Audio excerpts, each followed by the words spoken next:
Hello and welcome to easy learning smart learning. आपको लग रहा होगा कि ये क्या है, तो मैं आपको बताना चाहता हूँ कि आज हम सीखने वाले हैं decimal to binary conversion.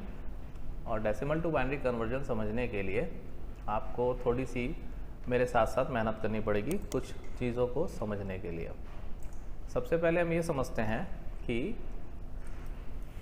Bitwise operator जो होता है इसमें दो ऑपरेटर्स होते हैं।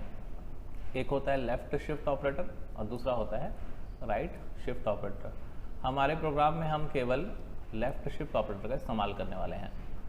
इसमें कहानी ऐसे शुरू होती है कि अगर आप किसी चीज़ को, जैसे मान लीजिए आपके पास कोई नंबर है 60, आप इसे लेफ्ट शिफ्ट कर रहे हैं मान लीजिए 2 से, तो 60 का जो बाइनरी होता है वो होता है 1 1 1 1 0 0 एंड 0 0। सॉरी, ये लास्ट के 2 zeros नहीं आएंगे, केवल ये इसका बाइनरी इक्विवेलेंट होता है। और अगर आप इसे 8 बिट में रिप्रेजेंट करेंगे तो ये हो जाएगा इस तरीके से रिप्रेजेंट। अब अगर आप इसे लेफ़्ट शिफ्ट कर रहे हैं 2, तो इसकी जो बिट्स हैं ये लेफ़्ट की तरफ, मतलब इस तरफ शिफ्ट हो जाएंगी। तो होगा क्या, जो आपके वंस हैं वो लेफ़्ट साइड में आ जाएंगे और इधर क्या बचेंगे, ज़ीरोज़। ये होता है लेफ़्ट शिफ्ट की मीनिंग।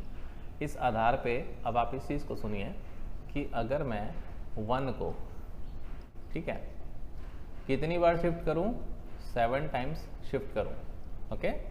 तो 7 टाइम्स शिफ्ट करने से मुझे क्या मिलेगा, सबसे पहले आपको मैं उसका इक्विवेलेंट दिखाता हूं। अगर आप 1 को 7 टाइम्स शिफ्ट करेंगे तो ये हो जाएगा 1 2 3 4 5 6 7। इतनी बार आपने शिफ्ट किया तो आपको नंबर क्या मिलेगा, 128।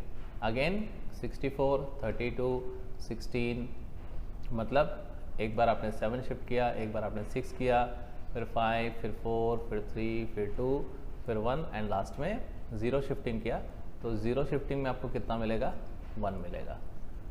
तो सबसे पहला चीज़ आपको यहाँ पे जो कोडिंग लिखी हुई दिख रही है, मैं यहाँ पे एक नंबर ले रहा हूँ जो है साइन बाइट, और दूसरा मतलब एक लूपिंग वेरिएबल है, एक नंबर है जिसे हम क्या करेंगे,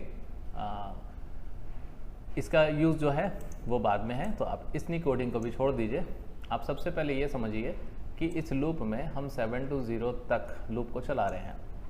लूप चलाने के बाद सबसे पहले मैं लाइन चेंज कर रहा हूँ, और जो हमारे लूपिंग वेरिएबल हैं 7 को मैं, मतलब 1 को मैं कितनी बार शिफ्ट कर रहा हूँ, ये जो मैंने आपको यहाँ पे दिखाया है इस जगह पे, इसी चीज़ को मैं आपको प्रैक्टिकली दिखा रहा हूँ।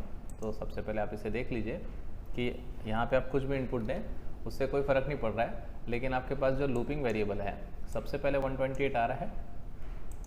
128 आपके सामने क्यों आ रहा है, क्योंकि आपने 1 को कितनी बार शिफ्ट किया, एग्जैक्टली 7 टाइम्स शिफ्ट किया। तो यहाँ पे कोई बाइनरी इक्विवेलेंट नहीं आ रहा है, लेकिन यहाँ पे आपको पास में साइंड जो बाइट वेरिएबल है उसको लेने की वजह से हमारे पास 128 दिखाई दे रहा है और लास्ट में आपको 1 दिखाई दे रहा है। तो ये समझाने का जो मकसद था यही था कि आपको ये बात समझ में आ जाए कि इस कोड में हो क्या रहा है, ओके। अब आप ये भी देखिए कि अगर मैं यहाँ पे लिख देता हूँ एंड, पहले से स्टॉप कर लेते हैं, और यहाँ पे मैं एक और ऑपरेशन करता हूँ एंड का। एंड ऑपरेशन में हम ये लिखते हैं नम के साथ में, इसे प्रिंट कराते हैं। तो अब क्या होगा, नम की वैल्यू और ये जो वैल्यू है ये दोनों जब एक जैसी, मतलब इसमें जब भी हमको कोई, मतलब 0 जब हमको नहीं मिलेगा, ठीक है, ऐसी कुछ कंडीशंस आएंगी। मैं सीधा रन करके दिखाता हूँ। अब हमारे पास नम भी है, तो फॉर एग्जांपल यहाँ पे मैं दे देता हूँ 8, ठीक है। तो आप देखिए 8 में 8 डालने पर यहाँ पे कुछ जगह हमारे पास जीरोस प्रिंट हो रहे हैं और कुछ जगह यहाँ पे हमारे पास में कुछ 0 के अलावा वैल्यू प्रिंट हो रही है, जैसे 8 प्रिंट हो रहा है। तो यहाँ पे 4 टाइम्स 0 है, एक बार 8 है, फिर 3 टाइम्स 0 है। तो मैं इसे बाइनरी में इस तरीके से लिखूँगा कि 4 टाइम्स मुझे 0 मिला मतलब फॉल्स मिला, एक बार 8 मिला मतलब 1 मिला, और क्या मिला मुझे, 3 टाइम्स अगेन 0 मिला। आप यहाँ पे चेक कर सकते हैं। तो बस ये लॉजिक हमारा समाप्त होता है। अब आप सीधा प्रोग्राम पे आ जाइए। प्रोग्राम देखिए कि डेसिमल टू बाइनरी कन्वर्ट करने के लिए हमें क्या करना है। डेसिमल टू बाइनरी कन्वर्ट करने के लिए हम 2 वेरिएबल्स लेंगे, एक वेरिएबल को रीड करेंगे और उसे बाइट में कन्वर्ट कर लेंगे। बाइट में कन्वर्ट करने के बाद उस नंबर को हम यहाँ पे प्रिंट करा दे रहे हैं कि हमने ये नंबर लिया है। अब हम लूप लगा रहे हैं। लूप लगाने के बाद हम ये कंडीशन लगाएंगे कि 1 को i टाइम्स, मतलब 7 to 0 टाइम्स हम लेफ़्ट शिफ्ट करेंगे और इसके साथ एंड ऑपरेशन करेंगे।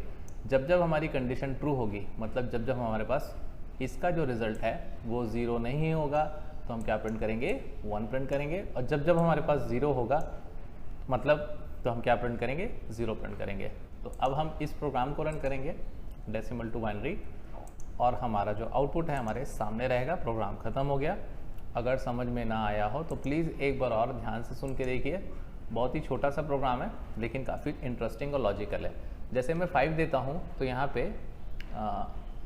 जब 7 है तो फॉल्स है, 6 है तो फॉल्स है, 5 है तो फॉल्स है, 4 है तो फॉल्स है, 3 है तो फॉल्स है। जब मेरी वैल्यू 2 होती है, 1 होती है, 2 होती है तो ट्रू है, 1 होती है तो फॉल्स है और अगेन लास्ट में 0 है तो फॉल्स है। तो लूपिंग वेरिएबल्स में ये कंडीशन इस तरीके से ट्रू फॉल्स आ रही हैं। तो इसे आप नोटबुक में करके देखिए, मैंने करके देखा है, आप भी करके देखिए, आपको चीज़ें समझ में आ जाएंगी।